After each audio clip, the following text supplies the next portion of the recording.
Symposium today at Zlin Ophthalmology Festival. And it's my pleasure and honor to welcome our distinguished faculty. And we have here Claudio Savaresci from Italy. Hello, Claudio. Can you hear us? Hello in Bergamo. Yeah. Perfect. Good afternoon, and thanks to the scientific board for being invited to this interesting congress. Thank you, Paolo.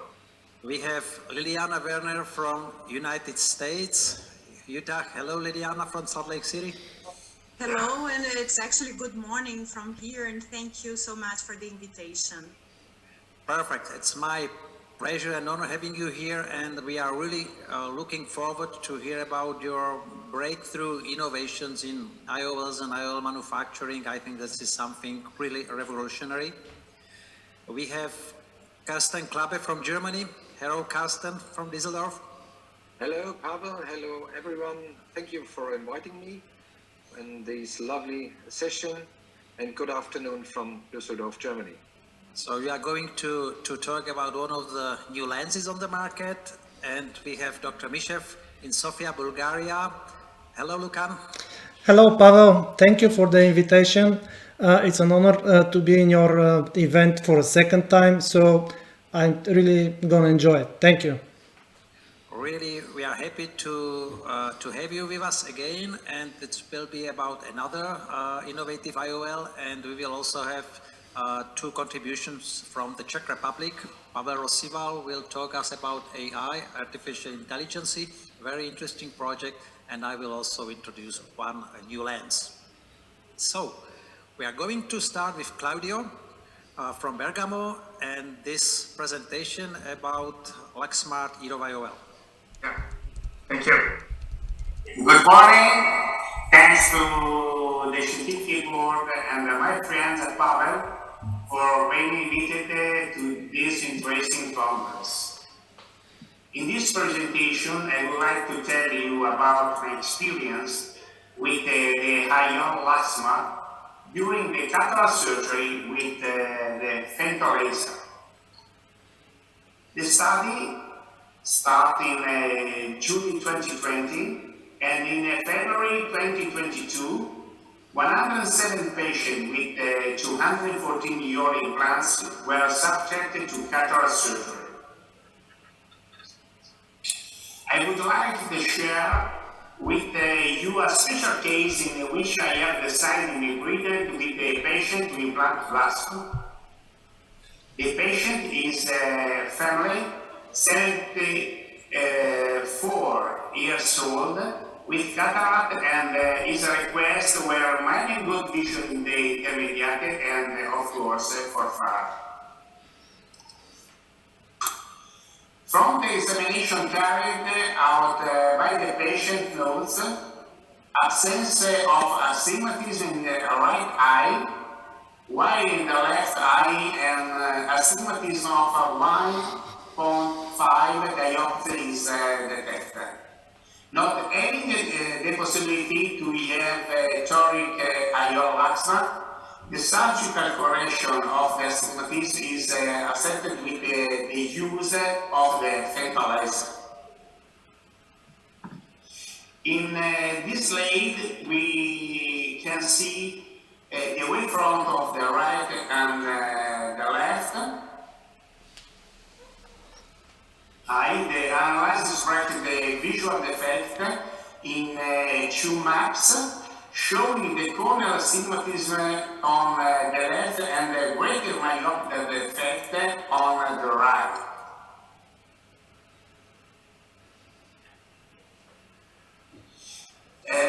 Image diagnosis is completed with the biometry analysis of the front segment, ocular center, and the geometric center.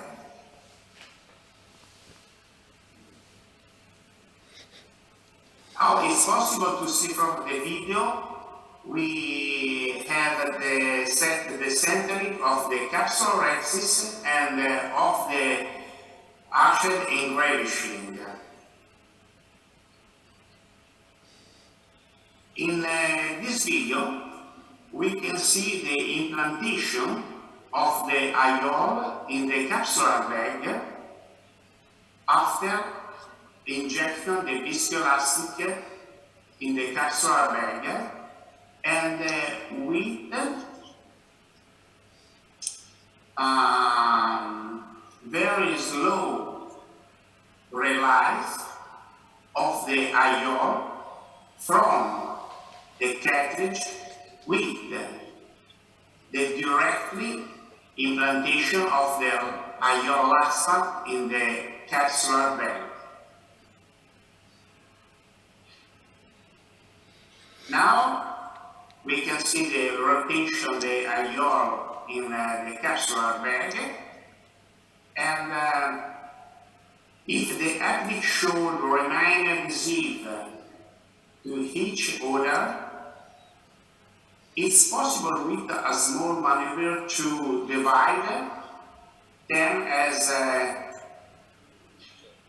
in this case. Also, it's possible to see the maintained distance the active after the divide.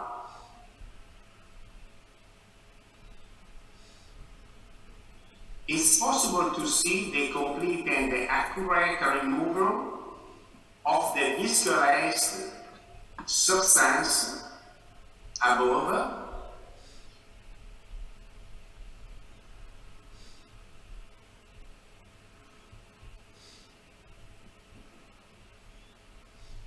and below the yolk.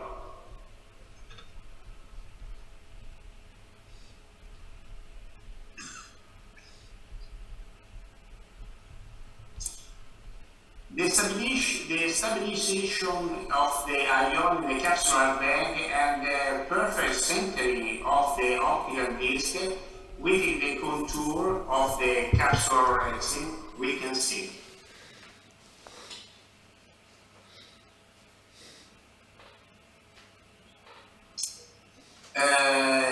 The day following the cataract surgery, post-cataract surgery, it's possible to see the stabilization of the IOL in capsular bag and the maintains in centering of the edge of the capsule.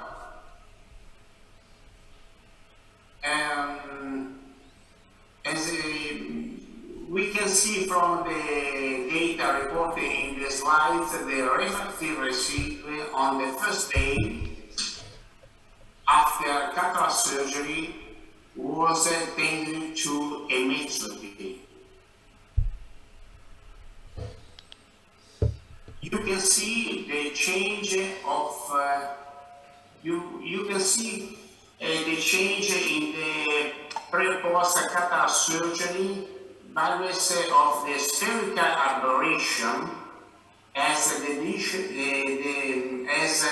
dimension of the pupil varies. It's possible to see out the ball in the condition of the low brightness, and in high brightness the value of the spherical aberration tended to increase, guarantees an excellent vision for the intermediate distance and far from first day after surgery. But after the check of the 3 months, it can be see how the stability of the IOL remain encouraged, offering the patient or the advantage offered by the IOL laxative.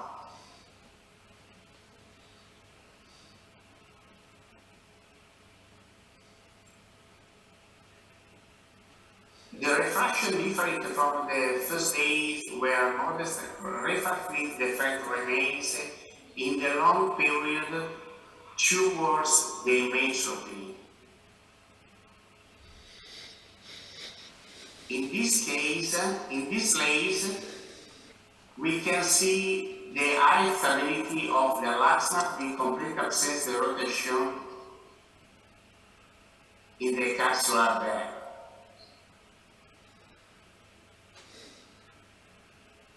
This is axial map difference, 1 day, 3 months, 6 months.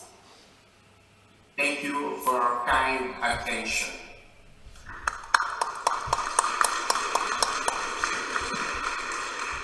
Thank you, Claudio. Very interesting talk. So you stressed out that it is important where the visual axis goes through this IOL.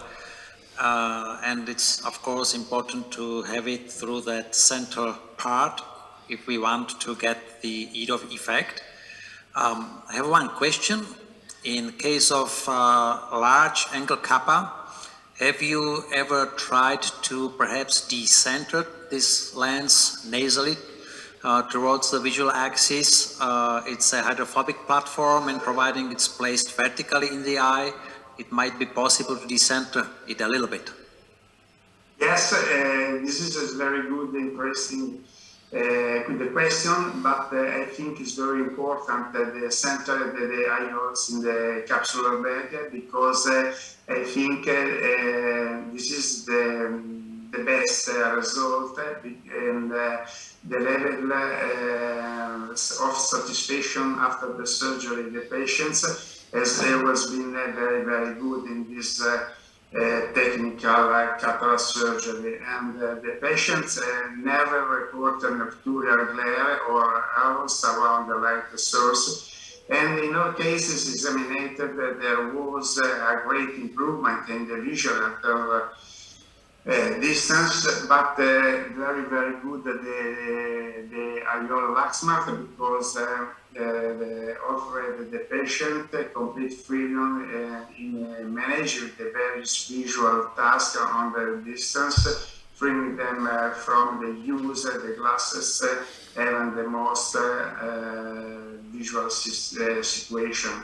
I think this characteristic technical cataract surgery is very, very important, and I do many attention for the center of the IOL in the capsular bag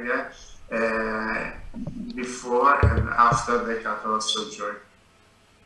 Okay, thank you very much. I think EDOF lenses are increasingly popular and important. I happened to implant the world first LuxSmart some times ago, and I really like this IOL. It's a very nice platform. So thank you very much. Thank you, Pavel. And we will continue with a really different topic about artificial intelligence, which is another, big topic on the horizon. And Pavel Rosival from Hradec Králové in the Czech Republic will give his presentation about his project. Chairman, ladies and gentlemen, it's my great pleasure that I can speak here about our project, which is called WiderEye, and our main goal is to increase capacity of retina image analysis via artificial intelligence-based solution. Just to outline you scale of this huge problem, around the world is about 250,000 ophthalmologists, but we have many more patients we can serve. About 10% of adult population are diabetic. We have 7 billion people all around the world. In Czech Republic, it's about 1 million people we have to serve him. And it is predicted that the number will grow about 50% in 25 years. So it's one of problems we have to cope with, and we are sure that without some help of artificial intelligence and so on, we are unable to do that. There is very large gap between current exam capacity and the capacity which is needed. Demand is about 960 million exams, and current human capacity is just 10% of it. So we know well that there are many patients with diabetes who don't have exam of their retina for years, and they are coming thereafter with big problems. For that, we have developed this solution, which is called second generation artificial intelligence, and the main difference between previous is that we have several already on the market, but they are called first generation, and they just give you a picture from taking thousands picture of retina, and so-called black box tell you at the end of calculation what the result is. But our approach was different. We have made steering body from 10 people in ophthalmology, in IT, in law, and so on, and cooperating with 7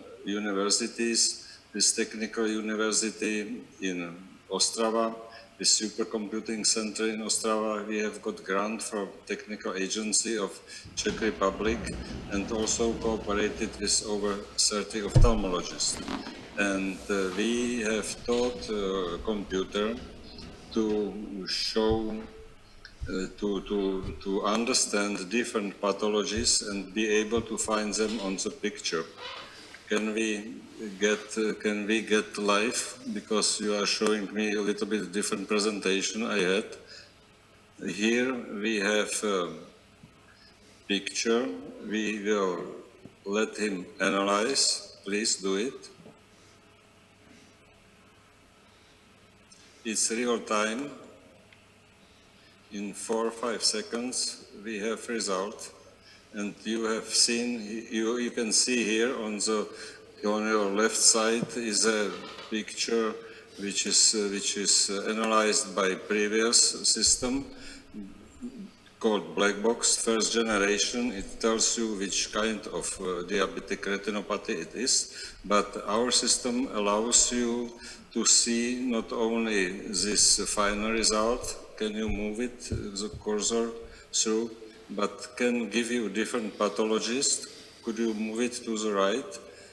It disappears, picture is the same. Please go to the left again, and you can see also number of different pathologies with very high specificity, and so we can now immediately have number of microaneurysms, hemorrhages, art exudates, and several others are under certification. So we are able to give you, ophthalmologists, and also to some scientific people, to give you tool which can calculate for you number of lesions on posterior segment. You can follow very well how disease is progressing or regressing after treatment. Can we get second picture, please?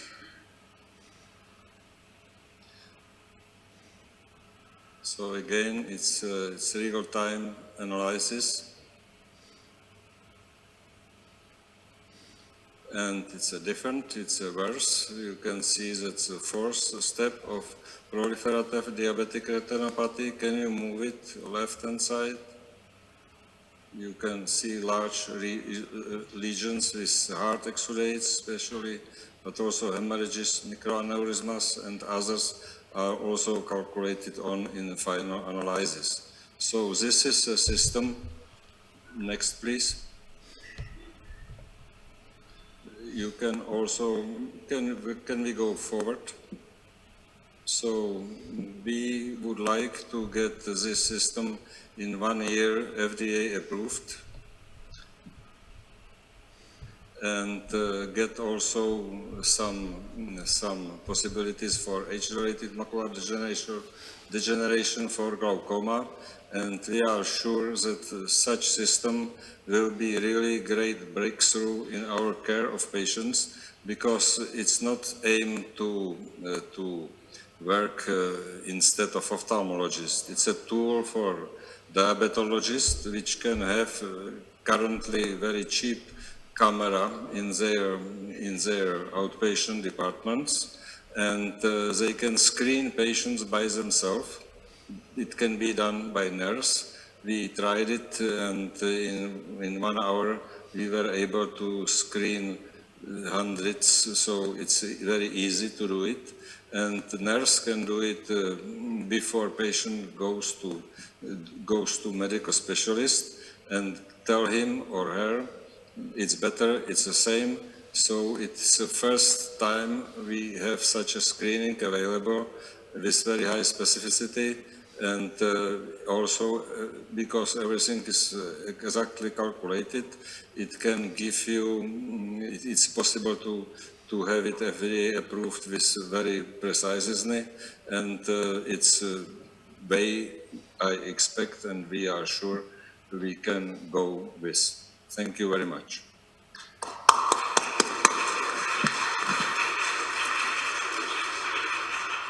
Thank you, Pavel. I think that's, again, a very innovative project which will very likely have a huge impact on healthcare, and it's something which bridges ophthalmology with diabetologists, and I think it should spare a lot of time for both the patients and healthcare professionals.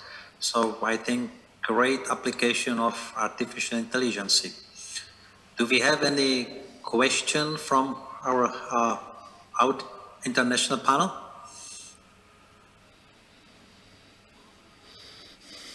So, providing there are no questions, I would like to congratulate and keep my fingers crossed to make this really happen.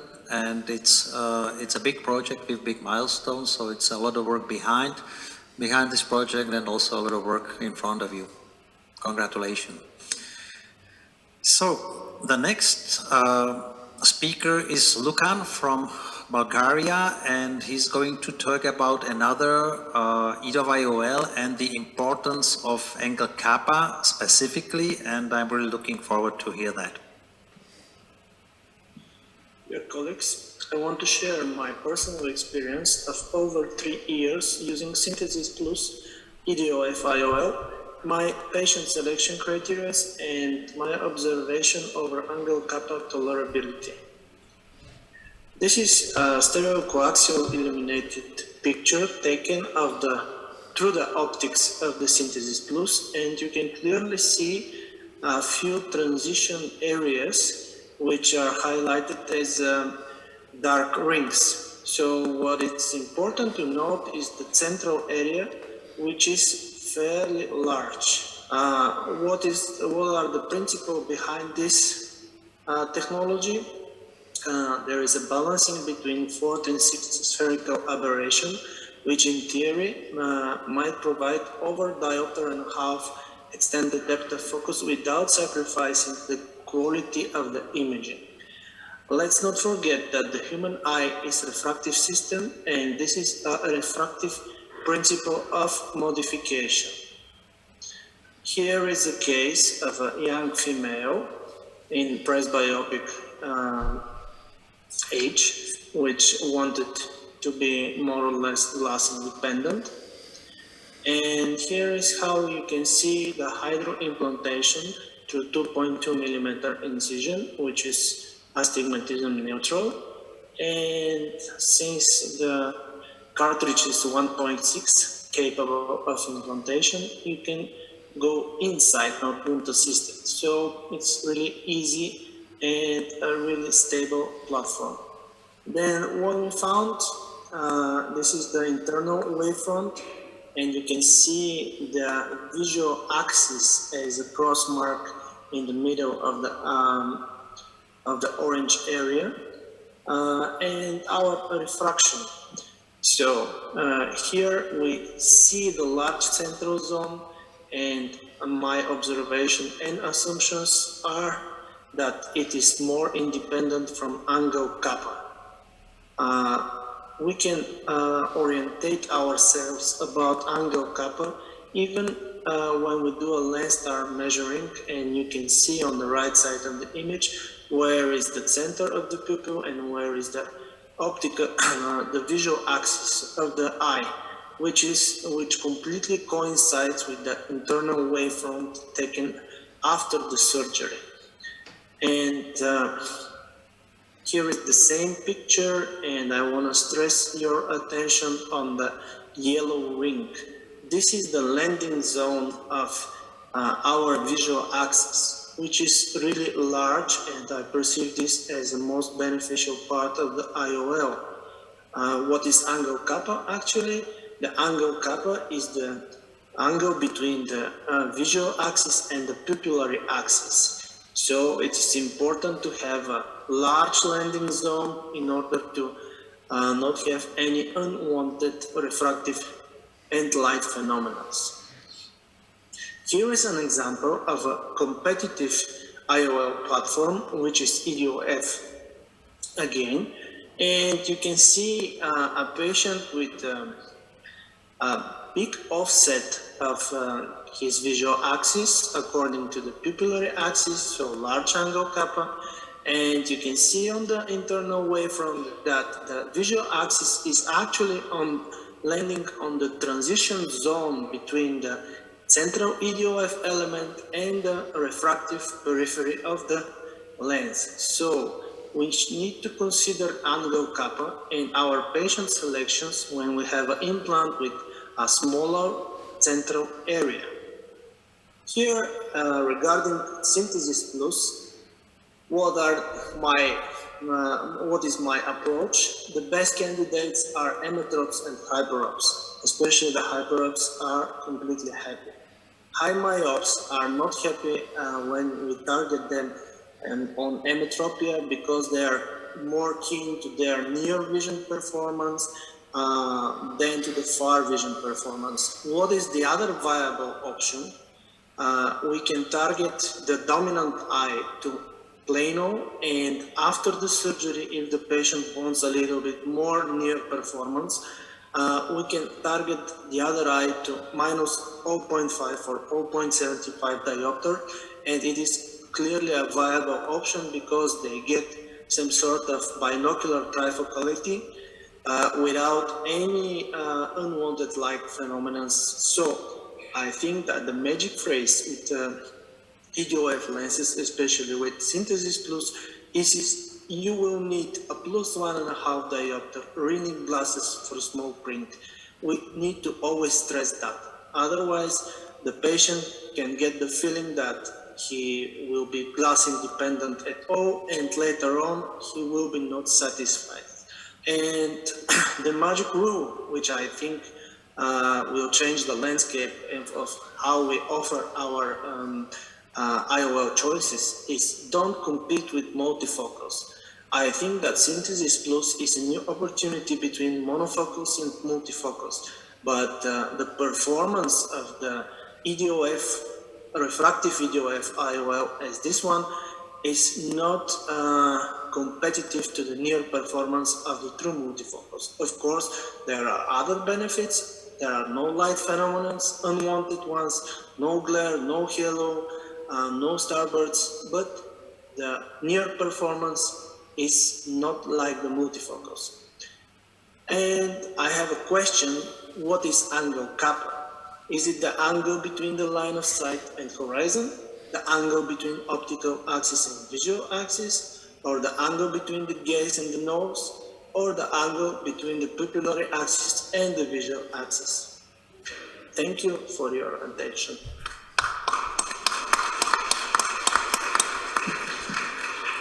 Thank you, Lukan, a lot. I think most of us would agree that the last option, pupillary and visual axis, was the correct one. So thank you for the question, and also for introducing this IOL and stressing out the kappa concept. So I have the same question for you, providing this is a hydrophilic lens. Have you ever attempted to decenter it nasally, or would you consider that in large angle kappa? Thank you for your question. Actually, I don't think that any IOL can be somehow positioned in the back unless there is an option of adjustable haptics. It should be fixated probably for to the Rexis as other platforms in order to maintain this ELP. So that is why I like and perceive this as the benefit of this optic, the large central zone. Oh, definitely, this is a great significant advantage. And given the fact that we really need the premium IOLs, the EDOF and trifocal IOLs to be placed exactly in the center, I implant in all eyes with these lenses capsular tension ring. Would you consider that? I think it's mainly important with hydrophilic design. You're absolutely right, because the capsule is irregular shape structure. When you put the capsule tension ring, you create a plane on which the lens can sit. So definitely this is a viable option. Okay, thank you. There is another question here.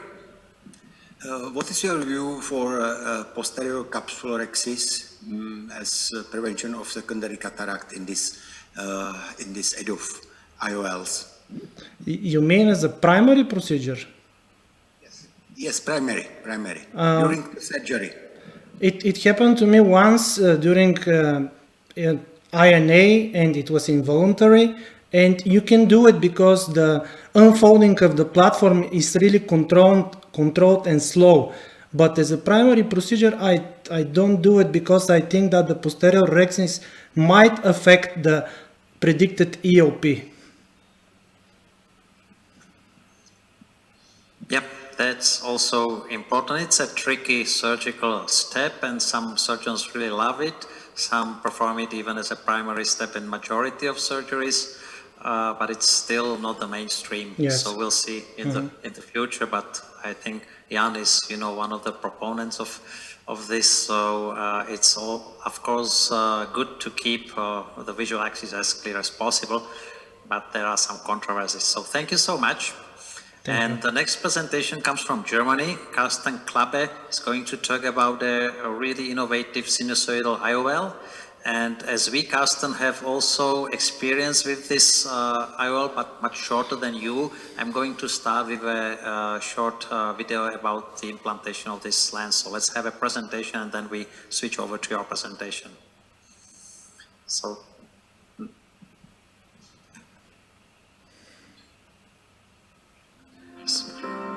here we see the cleaning the lens after the laser fragmentation and capsulotomy, and we clean up cortex reminders with these custom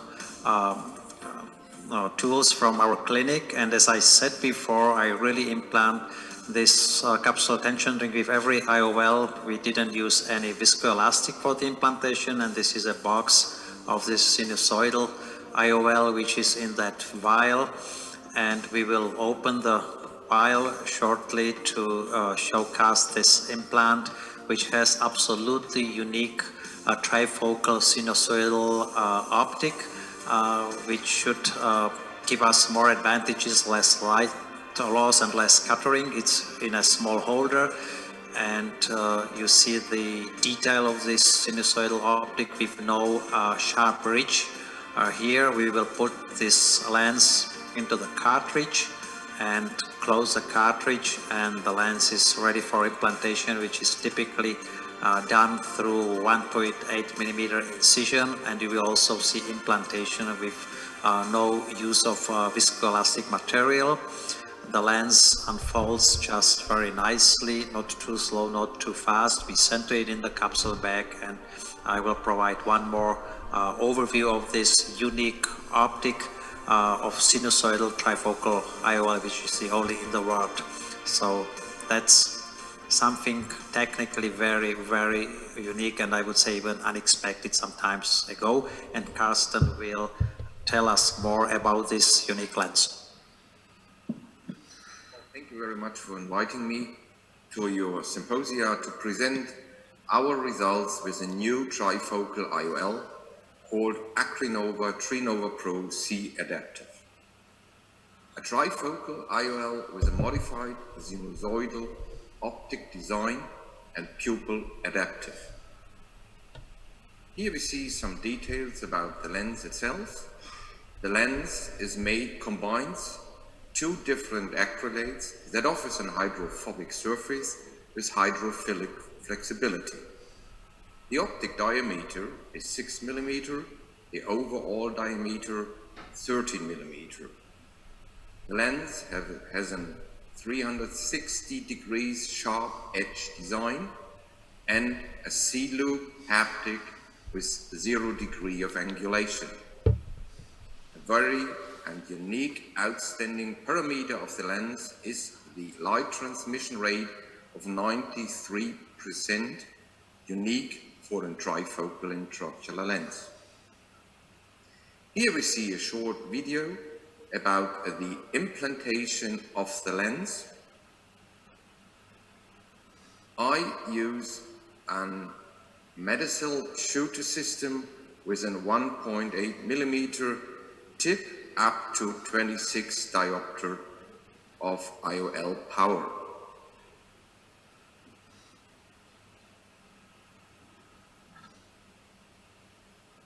Under irrigation, we implant the lens, and you see, due to this unique material, the lens unfolds immediately and centers fast during surgery.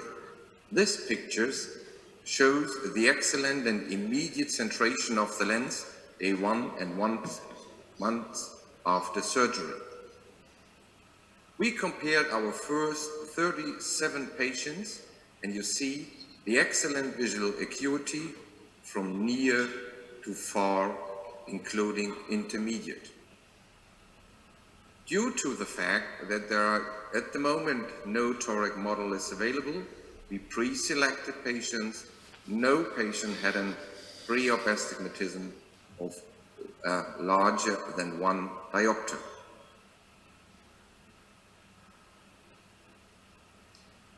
We not only had a look on the visual acuity, of course, but on the defocus curve and the contrast sensitivity. Here you see the theoretically derived defocus curve. That is the measured defocus curve of our patients, and if you compare it to the theoretical derived, it's nearly identical, and we see the 3 peaks of foci, distant, intermediate between 80 to 60, and near of 40 centimeters. Here you see the contrast sensitivity under photopic and mesopic conditions with a moderate decrease from distance to near focus. Compared to other models of multifocal IOLs, the performance of the Triva Trifocal Pro is within the upper level. The next slide shows the point spread function of different multifocal IOLs, shows the highest near addition of the Triva Trifocal Pro compared to all other multifocal intraocular lenses. The next slides showing the halo images at 3 mm and 4.5 mm pupil size with a very good performance of the Triva Trifocal Pro compared to other multifocal intraocular lenses. Here we see our results of halo and glare. We not only measured halo and glare, but we combined it with a questionnaire, and no patient describes disturbing phenomena in size or intensity of halo and glare. 48% of the patients perceived halos, 77 glare, but at the end, no patient was disturbed by these phenomena. If you compare it with these special halo and glare simulator, we compare it with our healthy staff members with a mean age of 26.8 years, as you see, 68 eyes compared to our Triva Trifocal Pro group. And they only had moderate halo and glare, 48% of size in halo, 36 in intensity, 77 glare, but 60% intensity. So if you compare the frequency and the intensity of halo and glares with healthy young probants, the IOL show less halo and glare intensity compared to the control group. No patient describes severe halo and glares. And that is our first patient. and the first impression with the new lens. Reading capability, excellent. Far view, excellent as well. And a good intermediate vision too. Thank you for your kind attention.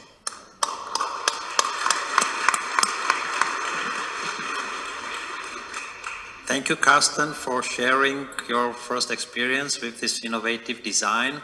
The sinusoidal design has been around for some time, but the company has significantly improved it on this model. So what is supposed to be better? Is that the reading, or what is better? So, yeah, Pavel, first of all, congratulations for your first surgery. And I have heard you got the lens and implanted day 1, 6 lenses. Excellent. Much faster than me. There are, as I told you, some unique parameters. The first unique parameter is the light transmission. I think it's very important, especially under mesopic conditions.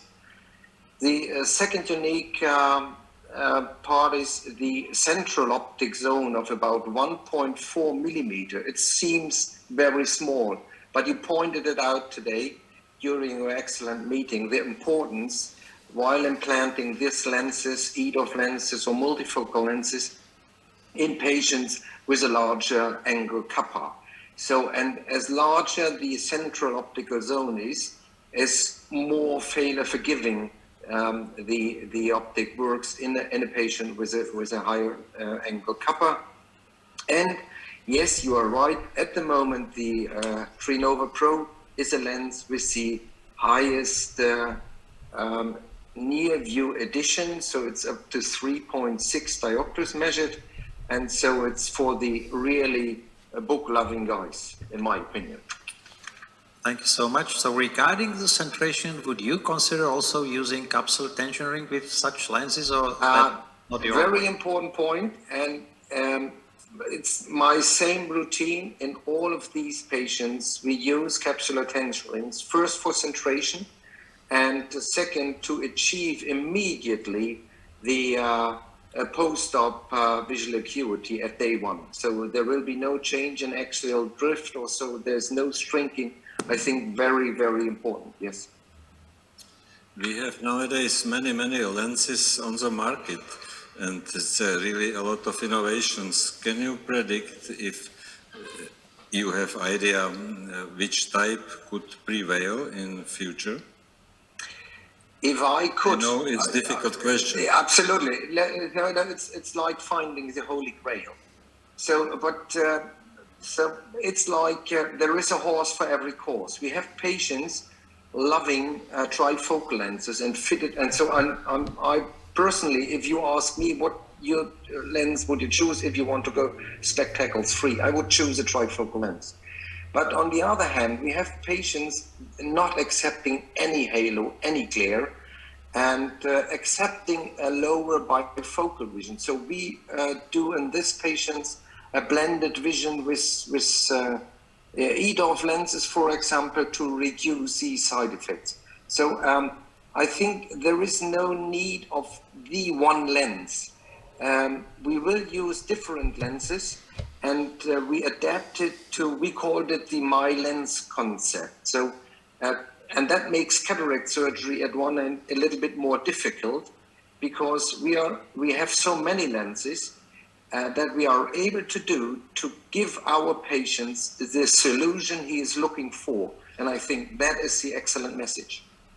And that's a perfect reply, because I remember about 25 years we have to find patient for individual lens, and there was no choice. So we have to exclude many of them because they were not suitable for such lens. But nowadays we have many lenses, so we can really make it custom for every patient, and even we can make it custom after surgery. So really options and possibilities for patients are nowadays outstanding. Yeah, absolutely. Exciting times for cataract surgeons. It is.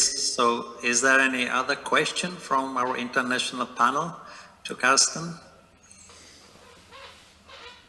I have one Lucan, question. How the high myopes cope with this lens? Because the high level of light transmittance should be beneficial in combination with the highest near RAT. Are they happy with it?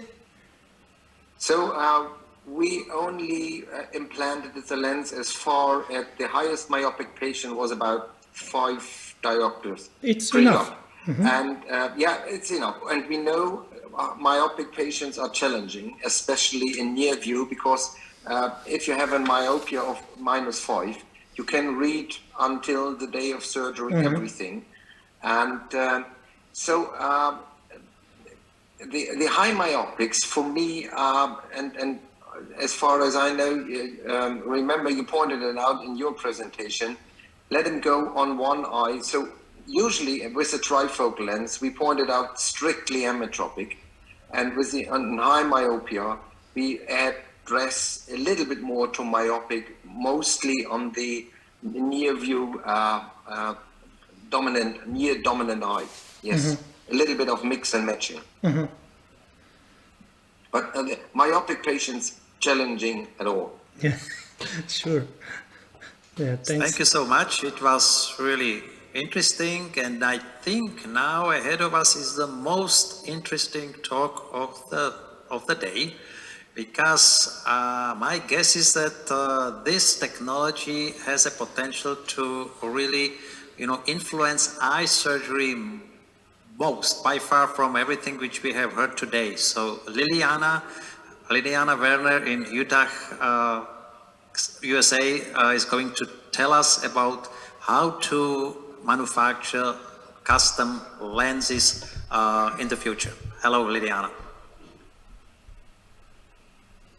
Thank you very much for the opportunity to participate to this ophthalmological festival with this presentation on refractive index shaping of intraocular lenses with a femtosecond laser. Our laboratory performed contract research studies for Perfect Lens, the company developing this technique. Why do not all cataract surgeries turn out perfect? Because there are some parameters, such as those listed here, we do not have full control of. The authors of these articles are the people actually involved in the development of this new technology. It was developed by the company Perfect Lens in California. The laser uses green light and operates at much lower energy levels than the levels required for ablation or cutting. This technology can be used with intraocular lenses already available on the market. The laser induces a chemical reaction in a specific area within the substance of the IOL. In this area, there is an increase in hydrophilicity with a decrease in the refractive index. The treated area is shaped like an IOL within the substance of the original lens. This is a representation of the laser treating an area within the IOL substance where there is an increase in hydrophilicity and a decrease in the refractive index. But let us see what happens at the molecular level. When the IOL polymeric material is exposed to the laser, there is a hydrolysis with the formation of hydrophilic functional groups. As the lens is in an aqueous medium, hydrogen bonds will form between water molecules and new functional groups, while the integrity of the polymeric material is preserved. The shape of the treatment is called phase wrapping, and through it, we can obtain important refractive changes, treating only a very thin area inside of the IOL.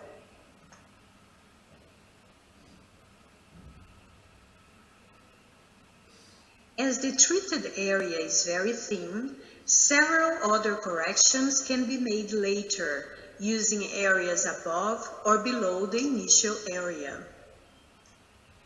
If a multifocal pattern has been added, but the patient does not adapt to it, this pattern can be cancelled with a pattern with characteristics opposite to the initial pattern. In this specific indication, the treatment can be performed in an area above, below, or even in the area of the initial treatment. The changes do not occur immediately after laser application, as they depend on the complete hydration of the treated area within the IOL.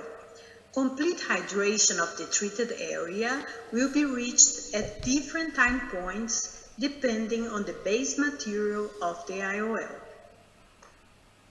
This treatment can be used for astigmatism corrections after the IOL is well stabilized inside of the capsular bag. Even high levels of customized toricity can be achieved. Significant amounts of asphericity can also be provided to the IOL, and the amount will be based on the spherical aberration of the cornea and the amount of residual spherical aberration the ophthalmologist would like to have for each patient. In the future, this technique will be used to correct any aberration of the eye in association with Wavefront. Different studies have already been performed, including in vitro studies demonstrating the lack of toxicity associated with the refractive index shaping procedure. We published an in vitro study on the optical quality of the lens after laser treatment. Here you can see a lens before and after laser treatment. These circles are not marks on the surface of the lens, but they are changes within the substance of the optic. There was a minimal decrease in light transmission through the IOLs after laser treatment. The backlight scattering increases in the treated area, but with levels that are not likely to be clinically significant. The modulation transfer function curve remains almost the same after the refractive adjustment. The goal was an adjustment of at least -2 diopters, and you can see here that the accuracy of the treatment is excellent. In this case, a monofocal lens with the original MTF of 0.56 was transformed into a multifocal lens with great precision in terms of near addition and split of light energy.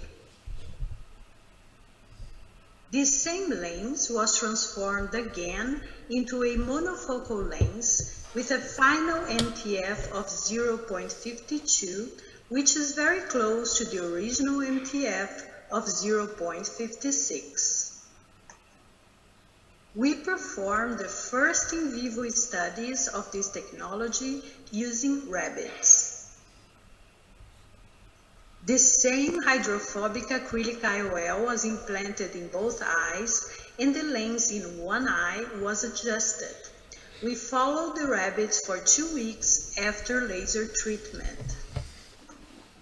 We used a commercially available lens in this study, which came preloaded into the injector. A special support was developed to position the anesthetized rabbit under the laser system, allowing the animal to be moved in different directions. Based on previous studies done in our laboratory, comparing dimensions of human and rabbit eyes, an interface was developed especially for the use in rabbit eyes. The laser system also incorporates an OCT to control the position of the lens before and during treatment. In this study, the goal was an adjustment of +3.6 diopters, and the treatment lasted only 23 seconds. No anti-inflammatory treatment was used after laser application. Examination under the slit lamp showed no inflammatory reactions, glistenings, or damage to the lens. Gas bubbles were observed behind the lens, which disappeared within a few hours. The postoperative period of the eyes treated or not by the laser was similar, even with the same rate of posterior capsule opacification. Here you can see the two eyes of the same rabbit from a posterior view of the anterior segment. Histopathological examination of different intraocular tissues revealed no differences between the two groups. Even though it was the first in vivo study, the accuracy of the adjustment was quite impressive. Later, we did another study implanting another hydrophobic acrylic lens in both eyes and following the rabbits for 6 months. The laser adjustment was performed in one eye of each animal between weeks 2 and 3, with targeted changes of -4 or +4 diopters. This is the prototype of the laser we used in this particular study. Again, there are only some gas bubbles observed behind the lens, which disappeared within a few hours. The clinical outcomes, including development of posterior capsular opacification, was the same among treated and non-treated eyes. And findings that are expected in long-term rabbit studies were observed in both groups of eyes, such as posterior capsular opacification, synechial formation, IOL pupillary optic capture, and giant cell deposits. Clinical studies on this technique have already started in Panama, but unfortunately had to be stopped due to the pandemic. We will certainly learn a lot from these clinical trials.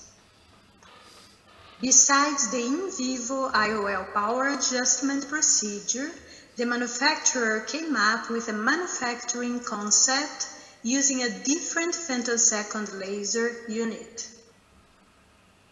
In this case, the manufacturing laser device stays in a manufacturing facility. A full customization can be done on a monofocal IOL for each individual patient before the surgery, and then this lens is sent to the surgeon and implantation is done. If necessary, postoperative non-invasive adjustments can still be done by using the in vivo laser device. Some benefits of this procedure are listed here. The laser device can turn a monofocal IOL into a custom premium IOL in an affordable manner. Customized IOLs can be created relatively fast, at around 30 seconds of laser time, but the time really depends on the baseline IOL material. The manufacturing device can create larger dioptric changes, as the IOL is not inside of the eye, and therefore there are no laser safety limitations related to it. There is no need for highly trained technicians. The procedure allows for high yields and less capital and inventory costs. Each manufacturer can continue to use their own proprietary materials, and there is no need for different manufacturing processes for different lenses, depending on sphere and toricity. In summary, this new method of adjusting the refractive power of the IOL can be used with any acrylic lens. The adjustment is not invasive, it is quick, and it can be done with topical anesthesia. Various adjustments can be made on the same lens. Premium functions can be added and later cancelled if necessary.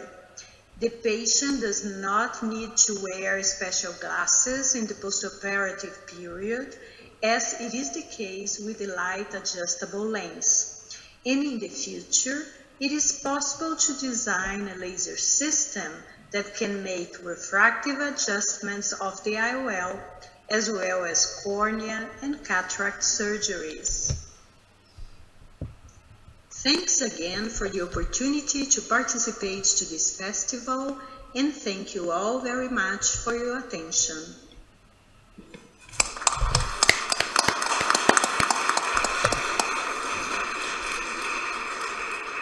Dear Liliana, I think this was really exciting, and I think it's a great project, and the idea of producing custom IOLs right at the clinic is very appealing. So that might be the future. And I was in contact with another group in Rochester, New York, researching a bit similar technology. They even did some animal studies applying this laser to the cornea, reporting very promising results. You have any information about the activity of this group? Yes, I know that there is another company working a similar concept, and to the best of my knowledge, they use a different wavelength. And as you mentioned, they also try to do the same thing in the cornea. I think they also try to do the same thing with contact lenses. I'm not sure how advanced they are in trying to use these with intraocular lenses. The concept is fantastic, and you mentioned that it will be affordable. Can you tell us just very roughly about the price of that? So at this point, I really have no idea, because as mentioned, the clinical trials started and they had to be stopped, and that was a big setback, and now they just restarted again. So there is still so much to be done until this gets approved. So right now, I don't think even the company has the exact estimate, so I cannot tell you that. Yeah, but very appealing, and we are all looking forward to the next news coming from this project. I think that would be something which patients and eye surgeons would really, welcome to have at our disposal. Absolutely, especially that you can use with commercially available lenses. So the concept of non-invasive adjustability is very attractive. Thank you for this presentation of this project. Thank you so much. Thank you.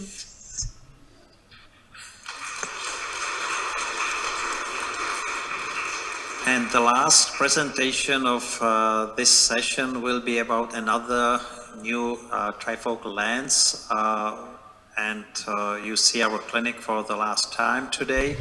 And it's about Triva Trifocal Iol, which comes from Germany this time. And we have heard about the importance of angle kappa. So this lens will also have some advantages regarding to that. We all know that trifocal IOLs are the state-of-the-art solution for presbyopia correcting IOLs. Today, refractive technology is the basis for most of them, and the fine vision from Physiol became the first trifocal IOL on the market. It was developed by Damien Gatinel in France and became a golden standard. But there are several new trifocal IOLs in the field, and we are researching them and evaluating. So Triva is one of them, and it's a new German lens, trifocal diffractive technology, which was applied on hydrophilic acrylic with the vision range from 36 centimeters onwards, with two heads, plus 1.75 and 3.5. It has 7 diffractive sharp rings with a wide center refractive zone, which might be more forgiving for kappa angle problems, and it has a refractive periphery, 6 mm optic, and overall diameter 12.5. So let's have a look at the video, so that's something that's a little bit of technical problem with that, so we didn't really see the video. I think maybe we do a little bit of discussion and once again we try to load the presentation. So Pavel, I hand it over to you and we need 1 minute. Thank you. I have a question to all of you because we have heard a lot of interesting things in this session. Are there any questions or addition from the audience as well? Or from our panel, if you can hear me before the video will be loaded.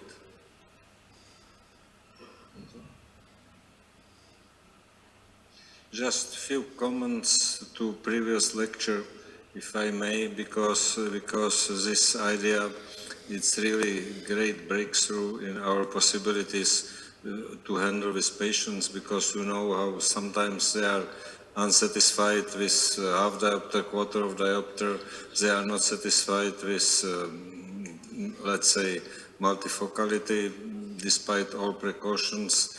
Few % of those people implanted with multifocals cannot cope with.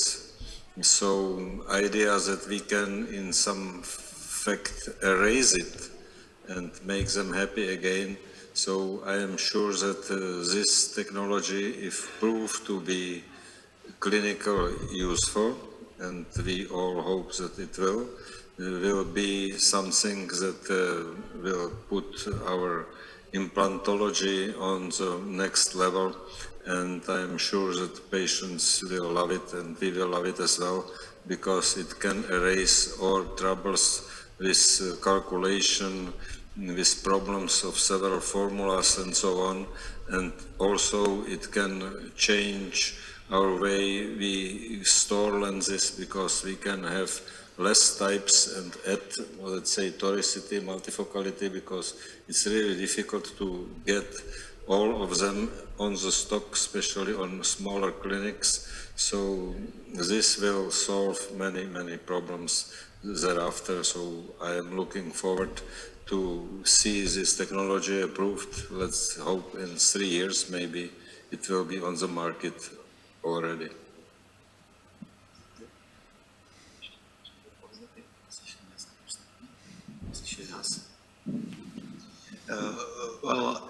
We have now very large technologies, aspects, and new innovations, but we have to be very careful for improvement of these technologies into the routine surgical practice. I think these fantastic ideas, for example, from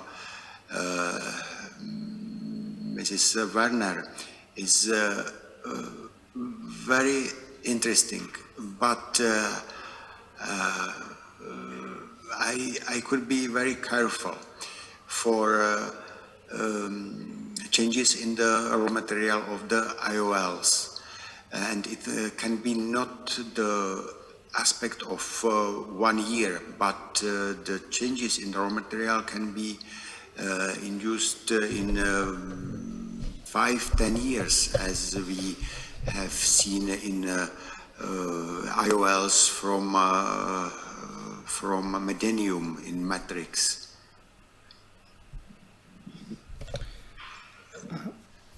So we can continue. I'm sorry for the technical problem. So this is the delivery system of this IOL, which comes in preloaded system for 2mm incision. And hopefully the video will come. It's here. So once again, we see eye after femtosecond laser capsulotomy and fragmentation.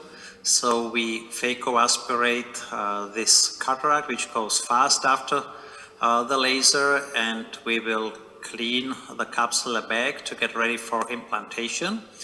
And quite soon we will see after the capsular tension ring, which again I use with all these premium lenses this injector system. So it's a hydrophilic lens. You click the injector into the container and it comes with the lens. You only close the wings of the injector system to be able to inject this lens through 1.8 millimeter incision into the capsular bag. The hydrophilic acrylic material unfolds reliably and quite just not too slow. You center the IOL and aspirate the remnants of OVD. We didn't use any OVD, and here you see a magnification of this optic with 7 diffractive rings and pretty wide optical zone. So regarding the results of our first 22 eyes, you see the improvement of both uncorrected and corrected distance visual acuity close to 0.9 with uncorrected and 1.0 in corrected. You see the charts in logMARs here. The spherical equivalent is 0.41 at this group of first eyes. And we see here an important chart of visual acuities to different distances 6 months after the surgery. And you see high quality vision both to all the distances. The distance 0.03 logMAR, which is basically 1.0, and distance corrected intermediate visual acuity at 80 centimeters, 0.12, which is about 0.9, distance corrected intermediate visual acuity 1.0, and distance corrected near visual acuity. So this lens provides really high quality uncorrected vision throughout all the distances. Of course, binocular acuities are even better. As you can see here, we have 11 patients, so that's the 22 eyes I'm talking about. We also looked at the focus curve, and you see a monocular defocus curve and binocular even a little bit better. So most of the range is above 0.2 logMAR, which is considered to be a really high quality vision. And we compared this focus curve with fine vision in red, and we see the yellow Triva defocus curve, which is in most of the range even above the red line of fine vision, which shows a really high quality vision. Regarding the dysphotopsias, which is sometimes a downside of trifocal diffractive technology, that we see that frequency, severity, and botherness is pretty low and acceptable. So yes, we do have some patients who do not tolerate diffractive trifocals, but most of the patients, including the night drivers, are very, very happy. And I have just one short case report to share. It's a 55-year-old lady who runs pension and laundry. She has cataracts bilaterally, plus 1.75 correction improves her vision to 0.7. And we performed simultaneous bilateral laser-assisted cataract surgery with Triva Trifocal Iol implantation with no complications. And you see pretty straightforward outcomes 3 months after surgery. And in conclusion, despite fine vision remains our first choice, we test the new trifocal IOLs on the market, and some of them, including Triva, provide very nice clinical results with happy glass-independent patients. And just as a side note, hydrophilic diffractive trifocals provide somehow less halo and glare according to our experience compared to its hydrophobic sisters. So for the last time, I have a view of our clinic after the surgery in the evening after busy surgical day. So thank you very much for your attention.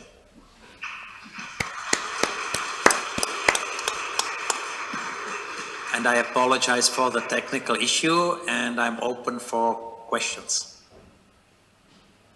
Do we have any question from our international audience? I have one question. Where do you see the place of the this plethora, if I may say, of EDOF lenses? Because they are near dominant, monofocal plus, far dominant, and where do you see the places? So, Lucan, what I really liked on your presentation is that you really sorted out that straightforward and clear. And I totally agree that we have basically 3 kinds of IOLs. We have the monofocals, you know, it's the old basis. We have the trifocals, which enabled us then to really provide spectacle independence, but at the price of somehow high risk of these photopsias. And the EDOF lenses fit right in between the two of them. And they, enlarge somehow the visual field. They add the intermediate, but we should not promise the reading, even though we get it sometimes, even with the concept of mini monovision. I really like your term of binocular trifocality. I like that. And there is somehow less dysphotopsias with EDOF IOLs, but there are still some. So I think that's it. They fit straight in the middle. And the trifocals, the family of trifocals is growing up. We have more and more lenses, and that's very good. So we can, have more choices, and hopefully we will get even better lenses in the future. And one day we all hope for that accommodating lens. Okay, thank you. So we can just choose the best presentation of this session. Please just push your button on this voting system and vote the presentation of your choice, and we can start voting in a few seconds. And I ask my international panel to wait here until we sort out the best favorite presentation from the public, and then the favorite presentation from a scientific committee. And after that voting, we will have a short break, and then we will run our last session, and we will also hand out the prizes for the participants of the Congress today. So which presentation is the best? Can we get the results of the voting system shortly? I hope we can. So the most favorite presentation.